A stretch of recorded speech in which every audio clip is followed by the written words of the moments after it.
Hi friends, कहीं पे confusion आ रहा था कि लैक्टोज का जो फिगर है, स्ट्रक्चर है उसमें, ठीक है। तो ये जो लैक्टोज का मैंने स्ट्रक्चर बताया था, तो एक बात मैं बता देता हूँ। जैसे कि मैंने ये जो रिंग बनाया है ना, ये रिंग बनाया, अगर कार्बन नंबर 1 पर अगर OH ऊपर है तो उसको क्या लिखेंगे, बीटा लिखेंगे, है ना। तो देखिए यहाँ पे क्या है, ये बीटा फॉर्म में है ग्लूकोज, ठीक है। और ये गैलेक्टोज है, गैलेक्टोज किस फॉर्म में है, अल्फा फॉर्म में है, समझ, ठीक है। यानी कि OH यहाँ क्या होगा, नीचे होगा। यहाँ एक नंबर पे OH का कहाँ पे होगा, नीचे होगा। और यहाँ भी OH कहाँ है, यहाँ नीचे है, ठीक है। तो यहाँ से H2O निकल जाएगा, ठीक है, ये O बच जाएगा, है ना। बात समझ में आ गई। इसलिए यहाँ पे जो है लैक्टोज का मैंने गैलेक्टोज अल्फा 1 है ना, अल्फा इज 1 एक नंबर कार्बन, और 4 बीटा ग्लूकोज का मैंने बीटा लिया है। हाँ, अगर हम इसको लेंगे, ये भी बीटा लेंगे, है ना, बीटा गैलेक्टोज 1,4 बीटा ग्लूकोज अगर बनेगा तो हमारा जो है इस टाइप का स्ट्रक्चर बनेगा, ठीक है। यहाँ देखिए ग्लूकोज और ग्लूकोज का है फिगर, ठीक है। बीटा बीटा ये दोनों ग्लूकोज को किस फॉर्म में है, बीटा फॉर्म में है, ठीक है। इसलिए लिखा गया है ग्लूकोज बीटा 1 ग्लूकोज, है ना, सेलुलोज। ये दो सब क्या है, एग्जाम्पल में पूछा जाएगा एग्जाम में 12th में कि गैलेक्टोज मोनोसैकराइड, जैसे कि गैलेक्टोज कहते हैं, सेलुलोज और लैक्टोज, है ना, सेलुलोज एंड लैक्टोज क्या है, मोनोसैकराइड है या डाइसैकराइड्स है। इसको बोलेंगे क्या है, डाइसैकराइड्स है, क्योंकि अगर इसको हम हाइड्रोलाइसिस करते हैं तो ये ग्लूकोज और ग्लूकोज में टूटेगा, ये गैलेक्टोज और गैलेक्टोज में टूटेगा, ठीक है।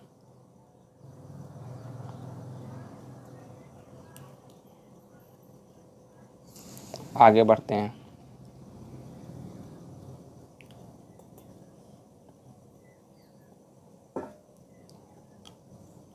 एक जगह और कन्फ्यूज़न था, जैसे कि आपका डी फॉर्म कैसे लिखते हैं। तो मान लीजिए कि ये आपका 4 कार्बन का, मैं 2 2 4 5 कार्बन का बना देता हूँ, ठीक है। नीचे तो लिखा जाएगा CH2OH। तो डी फॉर्म जो होता है नीचे का कार्बन है, उसके बाद इस कार्बन पे हम लोग चेक करते हैं, ठीक है, जिसको पेनल्टीमेट कार्बन भी कहते हैं, बताया था। तो अगर ये इस तरफ OH है, दाहिनी तरफ OH रहेगा तो किस फॉर्म में होगा, डी फॉर्म में होगा। और अगर इस तरफ जो है OH रहेगा तो किस फॉर्म में होगा, एल फॉर्म में होगा। डी फॉर डेक्स्ट्रो रेटोटरी कहते हैं, ठीक है। आगे भी एक आध बार चर्चा करूँगा इसका।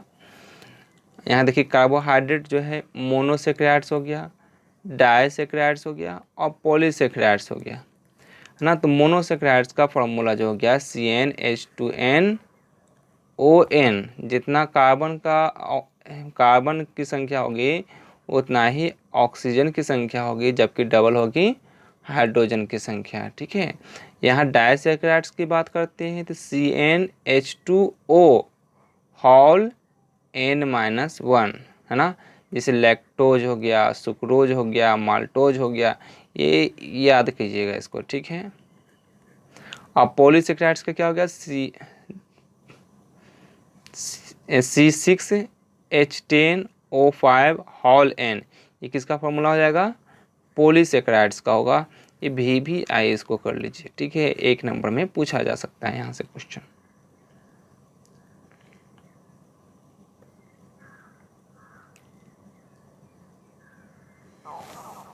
अब देखिए कार्बोहाइड्रेट्स के बारे में हम लोग पढ़ेंगे आइसोमर, ईपीमर और एनोमर्स के बारे में, ठीक है। तो आइसोमर क्या होगा, similar in carbon number, carbon number क्या हो, समान हो। हेक्सोज हो तो हेक्सोज होगा, ठीक है, टेट्रोज हो तो टेट्रोज होगा। बट फंक्शनल ग्रुप क्या होगा, अलग अलग होना चाहिए। कार्बन की संख्या एक समान होना चाहिए, फंक्शनल ग्रुप क्या होना चाहिए, अलग अलग होना चाहिए। जैसे एल्डोज है और कीटोज है ना। एल्डोज में अल्डिहाइड होता है CHO, जबकि कीटोज में क्या होता है, CO होता है। ये फंक्शनल ग्रुप दोनों में अलग अलग है ना।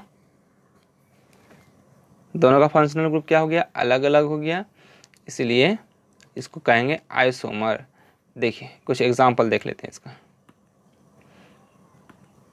यहाँ पे मैंने एग्जांपल लिया है एल्डोज और कीटोज। कीटोज में ग्लूकोज और फ्रुक्टोज का। ग्लूकोज में भी कार्बन की संख्या कितना, 1 2 3 4 5 6। यहाँ 1 2 3 4 5 6, 6 कार्बन हो गया।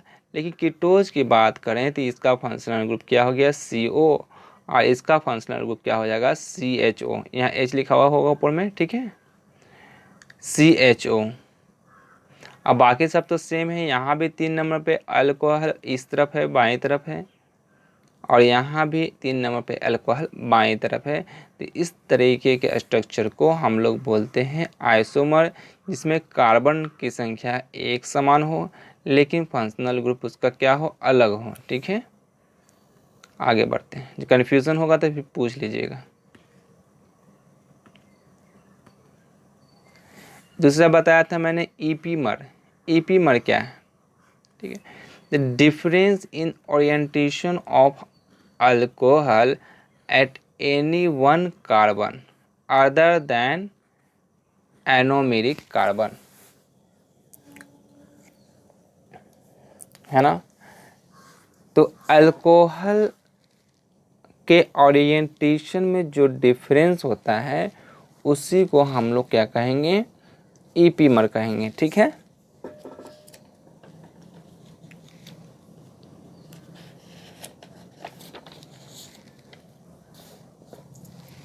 जैसे देखिए यहाँ पे ऑल अल्टर गलग मान गुल इड गाल ताल लिखा हुआ है, ठीक है।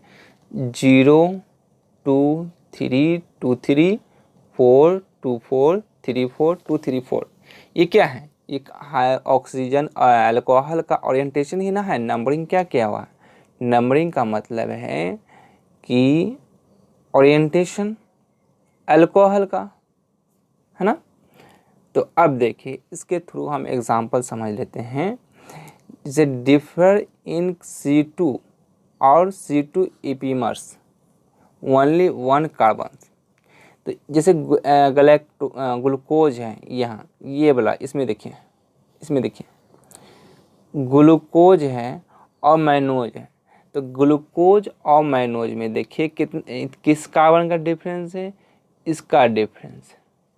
2 नंबर कार्बन में जो है, और इसमें 3 नंबर में भी दोनों बराबर होगा, बाईं तरफ होगा, लेकिन मैनोज में 2 नंबर कार्बन बाईं तरफ होगा, जबकि ग्लूकोज में 2 नंबर कार्बन दाईं तरफ होगा। तो ये ग्लूकोज और मैनोज जो है ईपीमर का एग्जाम्पल होगा। ठीक है, और मैं बात करूँ, चलिए इन दोनों में चर्चा कर लीजिए। इसका तो ऑल जो है ना, ऑल का क्या होगा, ऑल टू ऑल जितने भी कार्बन है सब कहाँ, दाहिनी तरफ होगा। 0 लिखा हुआ है मतलब कि बाएं तरफ अल्कोहल नहीं होगा, सॉरी कार्बन नहीं, अल्कोहल नहीं होगा। लेकिन इसका बात करते हैं, ठीक है, इसमें जो है 2 नंबर कार्बन पे जो है अल्कोहल होगा, बाएं तरफ होगा। ये दोनों क्या हो गया, एक दूसरे का एपीमर है। ठीक है, क्या ये दोनों भी एक दूसरे के ईपीमर है, हाँ बिल्कुल है। यहाँ पे 4 नंबर या 4 नंबर बराबर है, लेकिन 2 नंबर है ना बराबर नहीं है, इसलिए ये दोनों भी एक दूसरे का ईपीमर होगा। और चर्चा कीजिए, इन दोनों में चर्चा कीजिए। देखिए 3 नंबर यहाँ भी, 3 नंबर यहाँ भी, 4 नंबर पे बराबर नहीं है, तो ये दोनों भी क्या होगा, ग्लूकोज एंड गैलेक्टोज भी ईपीमर होगा। क्या ये दोनों ईपीमर होगा, टेलोज एंड गैलेक्टोज? नहीं होगा। क्यों, क्योंकि यहाँ हो जाएगा, देखिए यहाँ 3 4 है, यहाँ 3 है, दोनों समान है, लेकिन यहाँ पे जो है क्या है, डिफरेंस है। इन दोनों में देखिए, इन दोनों में नहीं होगा क्योंकि 2 और 4 हैं, और यहाँ भी 4 है, यहाँ भी 4 है, लेकिन ये देखिए ये दोनों जो है अलग अलग है, 3 नंबर पे और 2 नंबर पे, तो ये दोनों जो है ईपीमर नहीं होगा। ठीक है, तो आप समझ चुके हैं कि ईपीमर किसे कहते हैं। सिर्फ एक कार्बन का डिफरेंस होता है। ठीक है, difference in C2 epimers only 1 carbon, है ना, सिर्फ और सिर्फ एक कार्बन का डिफरेंस हो। फिर से देख लीजिए फार्मूला, क्या परिभाषा बता रहा है, difference in orientation of OH at any one carbon. किसी एक कार्बन पर, है ना, अल्कोहल का ओरिएंटेशन में डिफरेंस जो होगा उसी को बोलते हैं, क्या बोलते हैं, ईपीमर्स कहते हैं। जब एनोमर्स की बात करते हैं, the difference of configuration of OH at anomeric carbon, इसमें हम लोग एनोमेरिक कार्बन के बारे में चर्चा करते हैं, जिसे डिफाइन, एनोमेरिक कार्बन जो है अल्फा और बीटा कंडीशन को डिफाइन करता है ना। C1 और C2, C1 जो है पायरानोज, जबकि C2 किसका होगा, फ्यूरानोज, रिंग पे रिड्यूसिंग एंड होता है। इसके बारे में पिछले क्लास आपको देखना पड़ेगा, रिड्यूसिंग एंड क्या होता है। पायरानोज में कार्बन नंबर 1, जबकि फ्यूरानोज में कार्बन नंबर 2 होता है। ठीक है, इसी का डेफिनेशन हिंदी में दिया गया है, एनोमर वे प्राकाशिक समझौता जो कार्बन 1 पर विन्यास में भिन्नता होते हैं। ठीक है, जैसे अल्फा डी ग्लूकोपायरानोज और बीटा डी ग्लूकोपायरानोज, कार्बन 1 पे, है ना, अल्फा क्या होता है, ऊपर रहेगा तो बीटा और नीचे रहेगा तो अल्फा, है ना। एनोमर्स हो गया, जैसे कि यहाँ पे एनोमर्स का और डिफिनीशन हम लोग देखें, एनोमर्स है ना, एनोमर्स कार्बन पायरानोज के बारे में बता रहा है, और फ्यूरानोज में कार्बन नंबर 2 पे, है ना। जैसे कार्बन नंबर 1 पे बात किया है यहाँ पे, तो कार्बन नंबर जो 1 बात किया है वो किसके लिए बात किया है, पायरानोज के लिए। अगर फ्यूरानोज होता तो यहाँ पे कार्बन नंबर 2 लिखता, है ना, यहाँ पे C2 लिखता। अल्फा और बीटा का जो डिफरेंस होता है उसी को कहते हैं एनोमर्स। ईपीमर्स का बात करें तो देखिए, यहाँ डी ग्लूकोज है और यहाँ डी मैनोज। एक सवाल आपसे पूछा जाएगा 12th में, ठीक है, ऑब्जेक्टिव में, कि इनमें से कौन जो है मोनोसेक्राइड्स है। एग्जाम्पल रहेगा, इसमें दिया हुआ मैनोज, ठीक है, मार दीजिएगा। ये दोनों जो है क्या है, मोनोसेक्राइड्स है। ठीक है,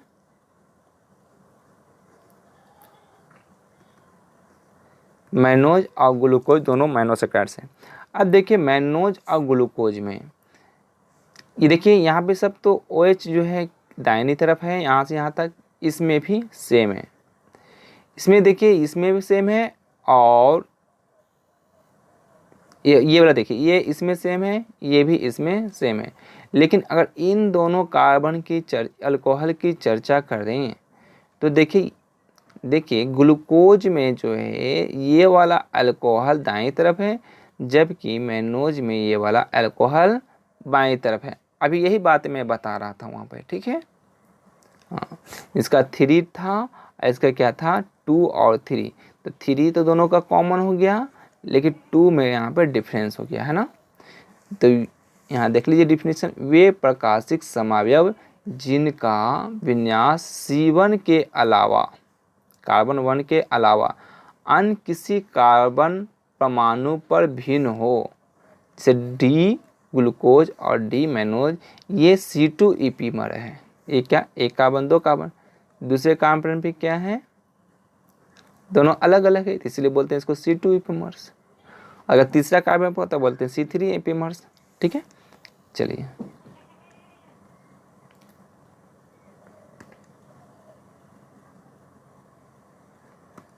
म्यूटा घूर्णन, प्रकाशिक सक्रिय यौगिक के विशिष्ट घूर्णन ध्रुवन घूर्णन में परिवर्तन म्यूटा घूर्णन कहलाता है। ठीक है, डी अल्फा डी ग्लूकोज है ना, म्यूटा रोटेशन पॉइंट कितना हो गया 146 डिग्री सी। विशिष्ट घूर्णन जो इसका होगा alpha is equal to 112 beta D glucose, इसका हो गया 150 डिग्री सी। विशिष्ट घूर्णन अल्फा इतना, जब दोनों में से कोई भी रूप जल में घोलते हैं तब इसी अवस्था में रखते हैं। तो विलयन का विशिष्ट घूर्णन धीमे रूप से परिवर्तित होता है तथा सामान्य मिश्रण इतना पर विशिष्ट घूर्णन प्राप्त करता है। अल्फा डी ग्लूकोज का विशिष्ट घूर्णन कितना हो गया 112 डिग्री। ठीक है, खुली श्रृंखला का कितना 52.7 डिग्री। बीटा डी ग्लूकोज का इतना डिग्री। इसमें कुछ याद रखने का नहीं है वैसा, अगर मुझे घूर्णन पूछने नहीं जा रहा है 11th में, अगर नहीं समझ में आया तो इसका टेंशन लेने की वाली बात नहीं है। ठीक है, और जो आप लोग को पूछा जाएगा वो मैं बता दिया हूँ, नहीं तो इसको याद कर सकते हैं, कोई दिक्कत नहीं है, लेकिन कोई फ़ायदा नहीं है। प्रकाशिक सक्रिय यौगिक है ना, प्रकाशिक सक्रिय यौगिक विशिष्ट घूर्णन ध्रुवन घूर्णन में परिवर्तन है ना म्यूटा घूर्णन कहलाता है। बस इतना याद कर लीजिए। अगर मान लें डेफिनेशन में पूछता है तो ऐसे पूछता नहीं है। प्रकाशिक सक्रिय यौगिक हम जानते हैं, प्रकाशिक सक्रिय यौगिक क्या होता है। ठीक है, का विशिष्ट ध्रुवन घूर्णन में परिवर्तन, जो एक विशिष्ट घूर्णन ध्रुवन में जो परिवर्तन होता है उसी को क्या कहते हैं म्यूटा घूर्णन कहलाता है। उदाहरण के अल्फा डी ग्लूकोज है ना, अल्फा डी ग्लूकोज है ना, इसका विशिष्ट घूर्णन कितना होता है 112 डिग्री है ना, बीटा डी ग्लूकोज। ठीक है, इसका विशिष्ट घूर्णन कितना हो जाएगा इतना। Alpha D glucose, alpha D glucose का विशिष्ट घूर्णन 112, जबकि बीटा डी ग्लूकोज इसका विशिष्ट घूर्णन इतना। जब दोनों में से कोई भी जल में घोलते हैं तब इसी अवस्था में जल में घोलते हैं तथा इसी अवस्था में रखते हैं।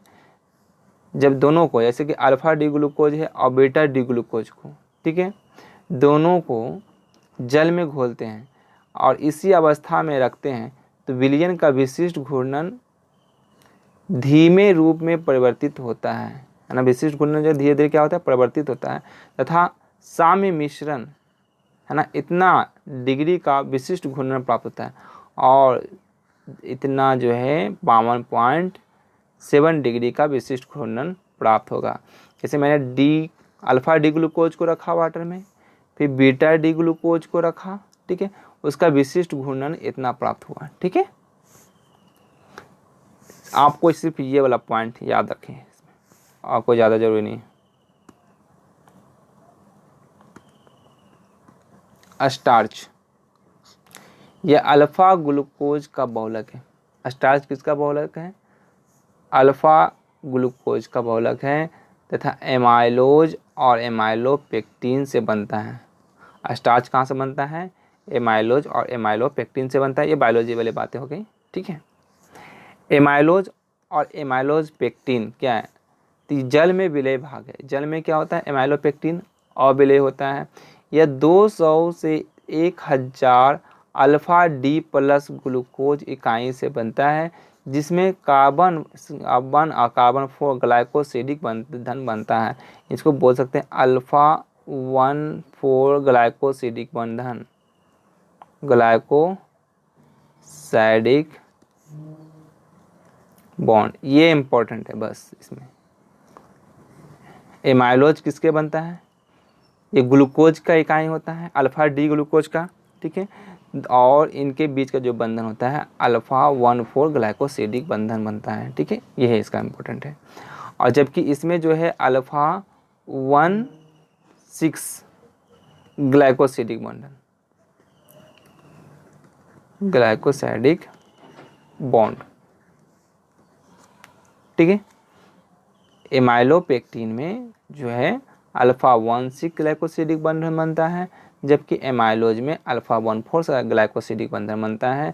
दोनों जो है अल्फ़ा डी ग्लूकोज का बहुलक है, ये भी अल्फ़ा डी ग्लूकोज का बहुलक है। ठीक है, ये जल में एमाइलोज क्या होता है, जल में विलय होता है, जबकि एमाइलोपेक्टिन जल में अविलय होता है। यह स्टार्च का 15 से 20% भाग होता है, ये जबकि यह स्टार्च का 80 से 85 भाग होता है। ठीक है, इसमें याद करने वाला बात है एमाइलोज, एमाइलोपेक्टिन जल में अविलय, जल में विलय, जल में अविलय, और ये बंधन, बस सिर्फ बंधन भी याद कर लीजिए काफ़ी है। सेलुलोज के बारे में पढ़ लीजिए, खुद से पढ़ लीजिएगा, इसमें क्या बताऊँ, मुझे जो बताना था बता दिया। सेलुलोज है, ग्लाइकोजन है, कार्बोहाइड्रेट है। सेलुलोज है पढ़ लीजिए, ग्लाइकोजन है, कार्बोहाइड्रेट का महत्व है, शहद का तत्कालिक ऊर्जा का स्रोत है, सेलुलोज है। ठीक है, इसमें ज़्यादा कुछ नहीं है। चलिए आज इतने ही, नेक्स्ट क्लास में देखेंगे प्रोटीन वगैरह और ग्लूकोज से रिलेटेड जो भी क्वेश्चन होगा या और कुछ इसमें पढ़ना है तो आप क्वेश्चन के थ्रू पढ़ लीजिएगा। इंटर में इससे ज़्यादा ज़रूरत नहीं है। ठीक है, जैसा देख लीजिएगा कि